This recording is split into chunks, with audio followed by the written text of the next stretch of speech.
चलिए आज बात करते हैं घर के दो सबसे जरूरी अप्लायंसेस यानी एसी और फ्रिज के बारे में, और खास तौर पर इनके दिल की, मतलब कंप्रेसर की।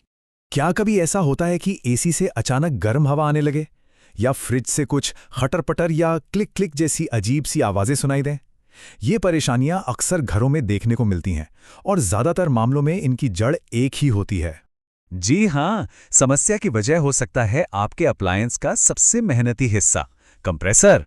असल में यही वो इंजन है जो सब कुछ ठंडा रखता है, और जब ये गड़बड़ करता है ना तो पता चल ही जाता है। तो चलिए फिर इसी हार्ड वर्कर को थोड़ा और करीब से जानते हैं। आखिर ये कंप्रेसर है क्या भला, और ये करता क्या है? आइए समझते हैं।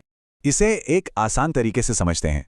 कंप्रेसर समझ लीजिए एक तरह की इलेक्ट्रिक मोटर है।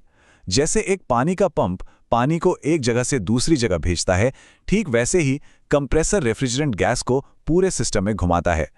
ये सच में किसी भी कूलिंग सिस्टम का दिल होता है। अब इसके दो मेन काम होते हैं, खींचना और धकेलना। इसमें दो लाइनें होती हैं। एक है सक्शन लाइन, जो कम दबाव वाली गैस को अंदर खींचती है, और दूसरी है डिस्चार्ज लाइन, जो उसी गैस को हाई प्रेशर पर बाहर धकेलती है। बस इतना ही सिंपल है। लेकिन फ्रिज के कंप्रेसर में आपने शायद एक तीसरी लाइन भी देखी होगी, जिसे चार्जिंग लाइन कहते हैं। अब ये क्या है? देखिए, कंफ्यूज होने की जरूरत नहीं है।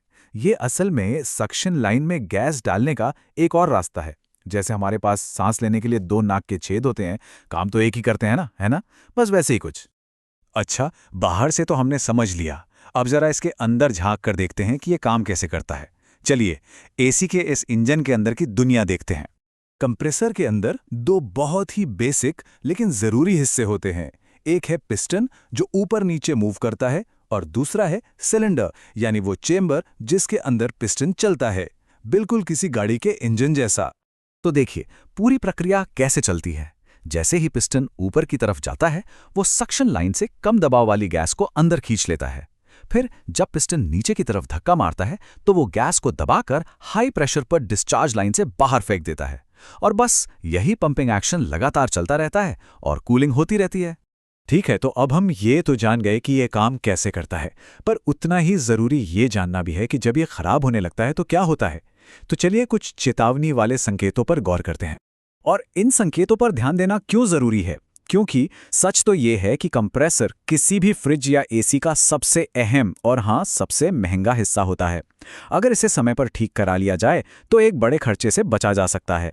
तो ये कुछ आम लक्षण हैं जिन्हें पहचानना बहुत ज़रूरी है, जैसे कूलिंग का कमज़ोर हो जाना या एकदम बंद हो जाना, या फिर कंप्रेसर से घिसने या क्लिक क्लिक की अजीब आवाज़ें आना।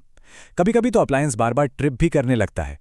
ये सब खराब कंप्रेसर के संकेत हो सकते हैं।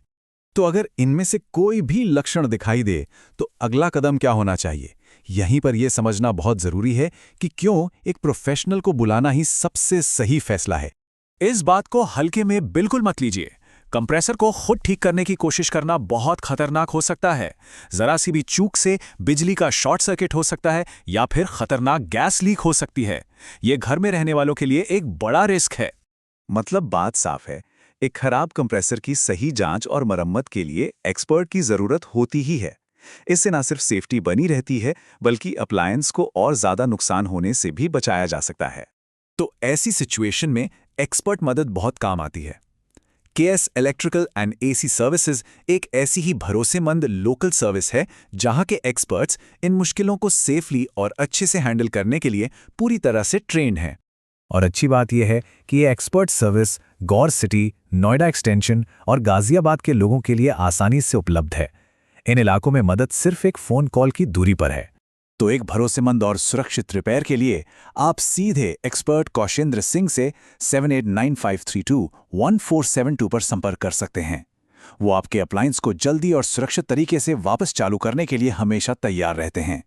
क्योंकि आखिर में बात घर और परिवार की सेफ्टी पर ही आती है, और इनका वादा भी यही है, पावरिंग योर होम सेफली। तो हमेशा याद रखिए, जब भी कोई डाउट हो तो किसी प्रोफेशनल को ही बुलाएं। सेफ रहें।